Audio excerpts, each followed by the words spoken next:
Hey guys, welcome back to my channel. If you're new here, my name is Anna Jolene and I'm the author of the Glory MC series as well as the Moonrise Beach series. As I promised in my previous video, I'm going to be showing you my reading journal setup.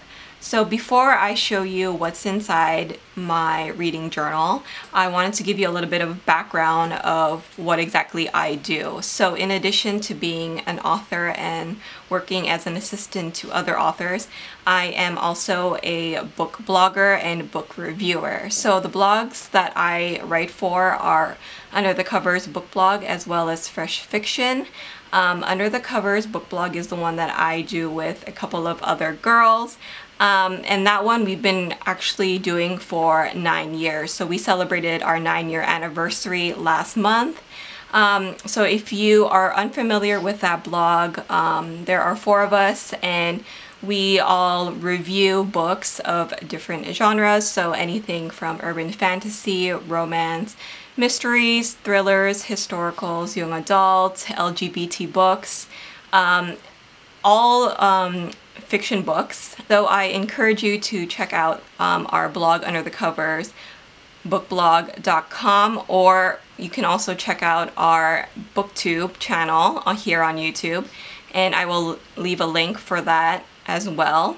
As I mentioned, there are 4 of us, so I do share that channel with others, but if you are curious about learning more about different books, I encourage you to check out that channel. There you can actually see my face. We've been doing that channel for many years. This channel is not even a year old. So I hope you guys will check out our blog and our YouTube channel if you're interested in that. So in addition to writing for Under the Covers, I am also a reviewer and columnist for Fresh Fiction, and I've been doing that for 8 years. I write the column called Into the Night, and it's a bi-weekly column for urban fantasy and paranormal romance. So you can find all my reviews there as well as all my columns that I've written in the past. If you are interested, I will leave that link down below as well. So as you can tell, I do have quite a lot of different responsibilities. A lot of that responsibilities gets put into my actual blog planner. So this is my blog planner. It's a Kikki.K B6. And I've gone through this in previous planner lineup videos as well as my previous Estelle personal wide setup. So if you want to see actually how I plan for my reviews, you know, making sure that I have all the books reviewed on time, my to-dos and all that, that's actually in a planner. This is different. This is just my reading journal. So this is specifically only for reviews. So because I review for 2 different sites, sometimes I have to review them at different times, for example. So this is what I am using that for. So this is an A5 Kikki.K notebook. So this one is the blush pink. It has this beautiful quilted design. This particular one is non-leather, but they do have leather options as well. I really like it because it has a rose gold accent here. And inside, this is how I have it decorated. So it has some pockets, and I just put some page flags here. These ones are from Michaels, and I keep them in here because if I'm reading a paperback or a hardback, sometimes I want to tab some of the pages so that I can reference them later to write a review. This little bookmark is really cute. It has a little bookstore on it, and this is from Hello Paper Cat.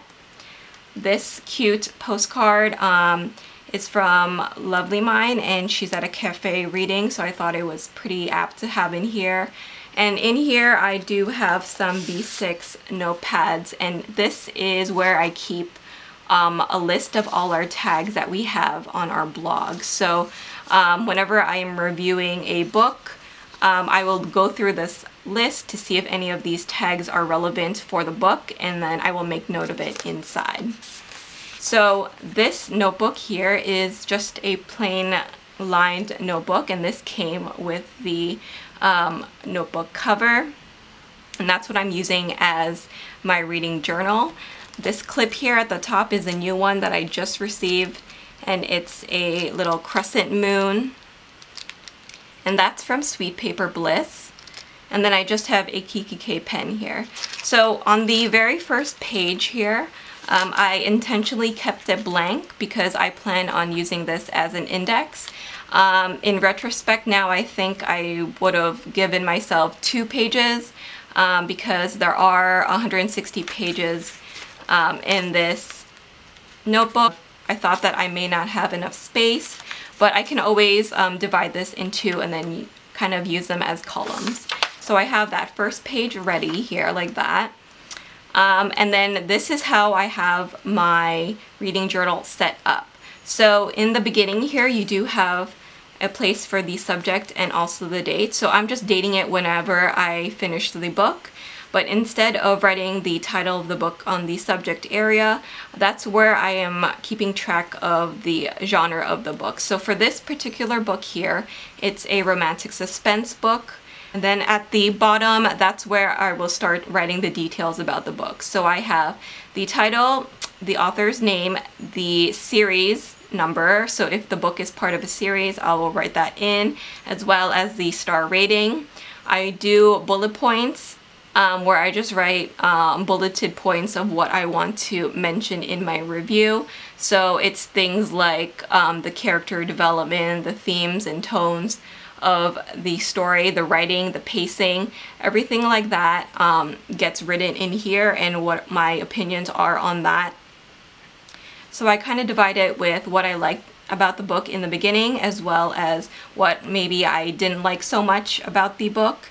I also write the date in which the book is released, because a lot of the books that I read are advanced reader copies. So that means I receive books way in advance before they're actually released to the public, and I review them.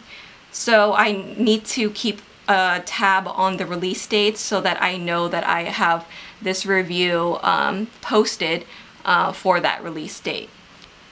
And then here at the very bottom, that's where I list the tags. And there are 160 pages in this book, and I usually read about 100 to 200 books per year. So this will probably last me a year or so. So I only just started this on May 18th. So, and I've actually already read like 60 books, and I haven't included those books in here already. If I have enough space at the very end, I may add those books in, but if not, I'll just continue on with another notebook because I do have multiples of this notebook. So again, I just have a little bit of deco with the book cover as well as some washi, but it's very, very functional, and that was the whole purpose of this notebook. I didn't make this just for Instagram or for YouTube. This is something that I need as a tool to help me keep track of the reviews that I'm writing. So everything here follows the same exact format. So I just have the genre at the top, and I like to have the genres at the top here because I am trying to make sure that I read a multitude of different genres per month. So as you can see, this one is a romantic suspense, this one is young adult, this is a male cozy mystery. I have another young adult book here. I have a contemporary romance, another romantic suspense, urban fantasy, cozy mystery, women's fiction, and so on. So, so for example, this is the book that I'm currently going to be reading next. It's a cozy mystery, and I know that it's an advanced reader copy. So because I write for different websites, I do list which website I am reviewing this for. So for example, if it's for Under the Covers, I'll write UTC, and if it's for Fresh Fiction, I'll write that it's for that one. So that helps me keep track of which review will go on which site. I don't know if I will be printing out the covers for every single book that I read, but we'll see about that. I am liking how it looks when you flip through it though. It keeps things very minimal and easy. I'm not going to go too crazy with the deco, maybe some washi down the side or something like that if I feel up to it. But basically this is how I'm going to be using my reading journal in a very functional way. It's cute but not too over the top, and that's what I need right now. So hopefully that will give you some ideas if you are a book reviewer like me, who reads quite a lot of books in 1 year and needs a place to keep track of the number of reviews that you are writing. So like I said, this does not include a list of the books that I am reading per month. It doesn't have my to-dos. It doesn't have anything like that. This is just strictly for review writing purposes, to help me draft out my thoughts and make sure that I have all the main points of the review that I want to mention, to make sure that I write the best review possible. So this is very helpful for me because I read quite quickly. I can read several books within 1 week, but I only write my reviews once a week. So usually that is on a Thursday. I will sit down at my computer, look at this notebook and see what I have actually read that week, and then sit down and type out all my reviews and draft them on my blog. In some cases, I also have an editor, so I will submit my reviews to the editor and then she'll go through it before it is published. So that's why having something like this is very handy for me. In the past, I have just waited until I have time to write the reviews on the computer, but I think this is also a nice way to visually look back at all the books that you've read and see all your thoughts about them. It's just a nice kind of recap. So that's my plan for this notebook. Like I said, I do have a lot of these other notebooks. I'm not too worried about having a book on 1 page. Sometimes I find that I have less to write, for example, like on here. But for the most part, I think that 1 book per page is ample enough size for me. So that is my reading journal, you guys. I hope you found that helpful. Let me know if you are into reading as well, because I'm always looking for new book recommendations from readers. So that's all I have for you guys today. Thanks so much for watching. Please don't forget to like this video and also subscribe to the channel. That's it for me, guys. I will see you guys in the next video. Bye!